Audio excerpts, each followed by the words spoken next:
पर्यावरण दक्षता मंडळ आणि ठाणे महानगरपालिका यांच्या संयुक्त विद्यमानं माझा तलाव 2023मध्ये या मोहिमेची सुरुवात झाली। तलाव संवर्धनाची ही मोहीम जास्तीत जास्त लोकांपर्यंत पोहोचवण्यासाठी ठाण्यातील उपवन तलावावर तलावांच्या फोटोंचं प्रदर्शन, मानवी साखळी तयार करून भरवण्यात आलं होतं। कार्यक्रमाच्या सुरुवातीला जमलेल्या सर्व पर्यावरण प्रेमींनी माझा तलाव मोहिमेची माहिती देण्यात आली। त्यानंतर सर्व स्वयंसेवकांनी मिळून तलावांच्या फोटोंसमवेत मानवी साखळी केली। माझा तलावाच्या सदस्यांनी तलावावर येणाऱ्या लोकांना तलाव संवर्धनाची गरज, तलावांचं महत्त्व पटवून सांगितलं। त्यानंतर तलाव संवर्धनासाठी घोषणा देत तलावाला एक फेरी मारण्यात आली आणि याच दरम्यान भेटणाऱ्या लोकांना या मोहिमेची माहितीही देण्यात आली। या उपक्रमामध्ये पर्यावरण दक्षता मंडळाच्या कार्यकर्त्यांनी आणि माझ्या तलावाच्या स्वयंसेवकांनी उत्स्फूर्तपणे सहभाग नोंदवला होता। येत्या काळामध्ये पाण्याच्या नैसर्गिक स्रोतांचं, तलावांचं जतन आणि संवर्धन करणं महत्त्वाचं आहे, तरच ठाणे तलावांचं शहरी ओळख कायम राहील, हाच संदेश या उपक्रमातून सर्व ठाणेकरांना देण्यात आला आहे।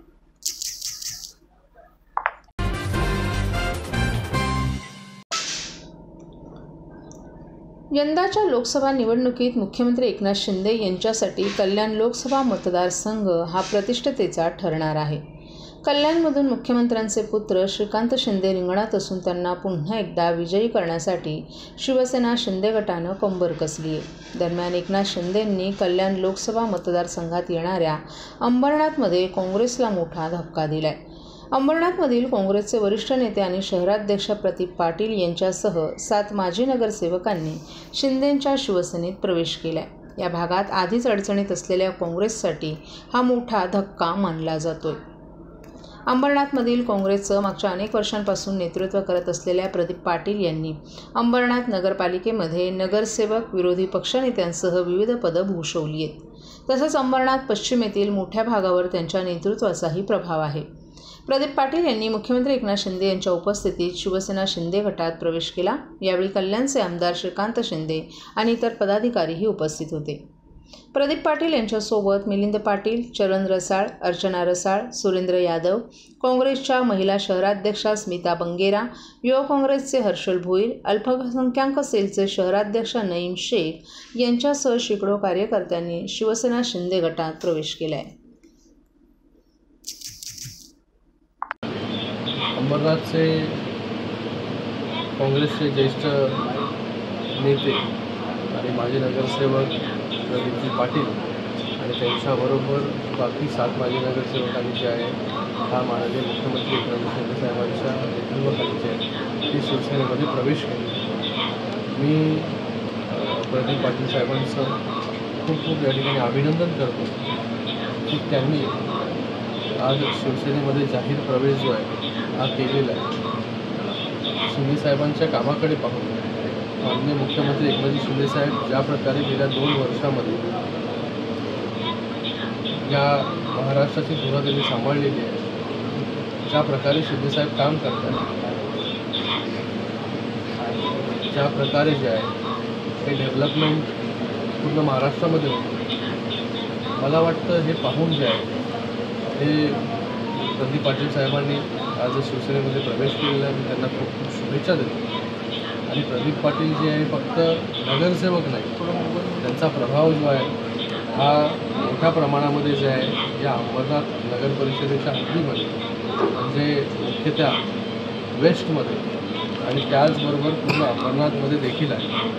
गेले अनेक वर्ष ते काँग्रेसमध्ये राहून जे आहे हे काँग्रेसचं काम अंबरनाथमध्ये करत होते, पण आज शिंदे साहेबांच्या नेतृत्वाखाली जे आहे त्यांनी प्रवेश केलेला आहे। त्यांच्या प्रवेशामुळे जे आहे हे शिवसेनेला अजून बळकटी जी आहे ती अंबरनाथमध्ये मिळालेली आहे। मोठ्या प्रमाणामध्ये त्यांच्याबरोबर कार्यकर्त्यांनी, त्याचबरोबर वेगवेगळ्या सेलच्या अध्यक्षांनी, महिला आघाडीने प्रवेश केलेला आहे।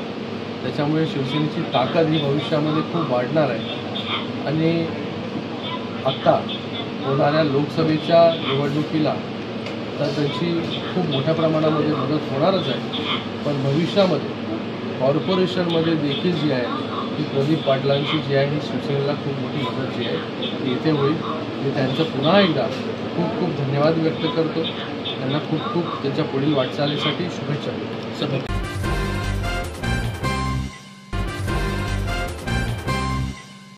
सर्व नागरिकांना आवाहन करण्यात येत आहे की सध्या डासांमार्फत पसरणाऱ्या डेंग्यू या आजाराचा प्रसार रोखण्यासाठी प्रत्येकाने पुढीलप्रमाणे कार्यवाही करावी.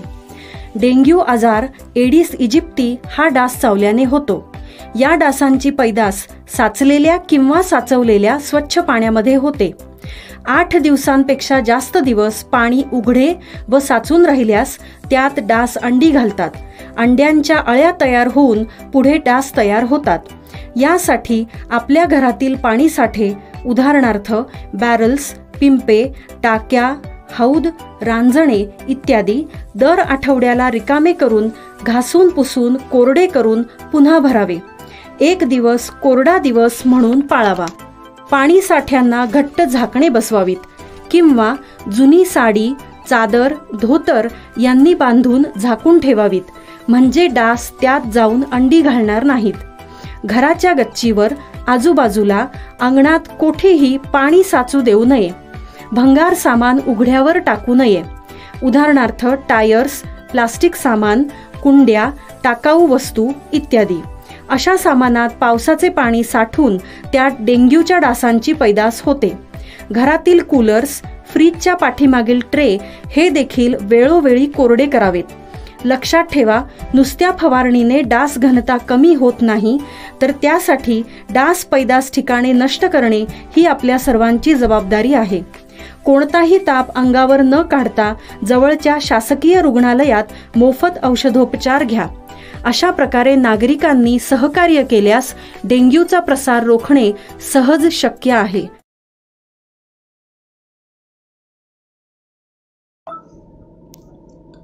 नागरिकांच्या सोयीसाठी तसंच सुरक्षेच्या दृष्टीनं महापालिकेची रुग्णालय, शाळा, मार्केट आणि प्रशासकीय कार्यालये आदी जुन्या वस्तूंचा कायापालट करण्याची मोहीम सुरू करण्याचे निर्देश महापालिकेचे आयुक्त सौरभ राव यांनी दिले आहेत. कोपरी आणि नौपाडा प्रभाग समिती क्षेत्रातील कामाचा आढावा शुक्रवारी महापालिका आयुक्त सौरभ राव यांनी वागळे प्रभाग समिती कार्यालयात घेतला. त्यावेळी नौपाडा प्रभाग समिती कार्यालयाची नवीन इमारत आणि कोपरी उपसमिती प्रभाग कार्यालयाच्या इमारतीची दुरुस्ती या दोन्ही गोष्टी प्राधान्यानं हाती घेण्यात याव्यात, त्याचा प्रस्ताव जलद गतीनं सादर करून आचारसंहिता पूर्ण झाल्यावर त्याच्या मंजुरीची, निधीसाठीची प्रक्रिया पूर्ण करावी. नागरिकांना चांगले प्रशासकीय कार्यालय मिळणं आवश्यक असल्याचंही आयुक्त राव यांनी स्पष्ट केले. तसेच महापालिकेच्या ज्या वास्तू जुन्या झाल्या आहेत त्यांचा चेहरामोहरा बदलणं आवश्यक आहे. म्हणूनच नागरिकांच्या सोयीसाठी आणि सुरक्षेच्या दृष्टीनं महापालिकेची रुग्णालय, शाळा, मार्केट आणि प्रशासकीय कार्यालय आदी जुन्या वास्तूंचा कायापालट करण्याची मोहीम सुरू करण्यात यावी. इमारतींची दुरुस्ती, अंतर्गत आणि बाह्य रंगरंगोटी, प्रवेश आणि निकास मार्गिका, पार्किंग, आपत्ती व्यवस्थापनाचा आराखडा यांच्याबद्दलचा सविस्तर आराखडा येत्या महिनाभरात बांधकाम विभागानं तयार करावा असे निर्देशही आयुक्तांनी दिले आहेत. नागरिकांना महापालिकेच्या वास्तूंमध्ये यावंसं वाटलं पाहिजे असंही त्यांनी म्हटलं आहे.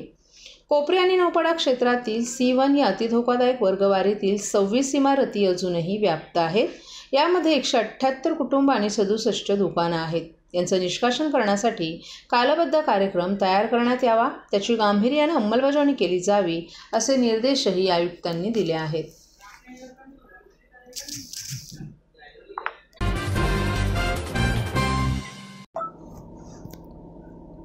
ठाणे लोकसभेची जागा राखण्यात मुख्यमंत्री एकनाथ शिंदेंना यश आले. ठाण्याची जागा शिवसेनाच लढणार असल्याची माहिती मिळाली आहे. लोकसभेसाठी आमदार प्रताप सरनाईक, माजी महापौर नरेश म्हस्के आणि मीनाक्षी शिंदे यांची नावं चर्चेत आहेत. ठाणे लोकसभा मतदारसंघ शिवसेनेचा बालेकिल्ला म्हणून ओळखला जातो. शिवसेनेत फूट पडल्यानंतर खासदार राजन विचारे अद्यापही उद्धव ठाकरे यांच्यासोबत आहेत. विचारे यांच्यासमोर अद्याप महायुतीने उमेदवार दिला नाही. ठाण्याच्या जागेसाठी भाजप आणि शिवसेनेत रस्सीखेच चालू होती. मात्र आता ठाणे लोकसभा एकनाथ शिंदेंची शिवसेना लढणार असल्याची माहिती मिळाली आहे. ठाणे लोकसभेचा उमेदवार कोण असणार हे अद्याप स्पष्ट झालं नाही. तरी हा निर्णय येत्या 2 ते 3 दिवसात होऊ शकतो. लोकसभेसाठी आमदार प्रताप सरनाईक, माजी महापौर नरेश म्हस्के आणि मीनाक्षी शिंदे यांची नावं चर्चेत आहेत. शिवसेनेचे दिवंगत जिल्हाप्रमुख आनंद दिघे यांची कर्मभूमी राहिलेला ठाणे मतदारसंघ 1996 पासून शिवसेनेकडे आहे. इथून सातत्यानं सेनेचे उमेदवार विजयी झालेत. आनंद दिघींच्या निधनानंतर शिंदेंनी ठाण्यावर आपलं वर्चस्व प्रस्थापित केलं. पक्षफुटीनंतर बहुतांश माजी नगरसेवक आणि पदाधिकारी शिंदेंसोबत गेले. लोकसभा मतदारसंघात विधानसभेच्या 6 जागा येतात. त्यापैकी 3 जागा भाजप, 2 जागा शिंदे सेना आणि 1 जागा अपक्ष आमदाराकडे आहे.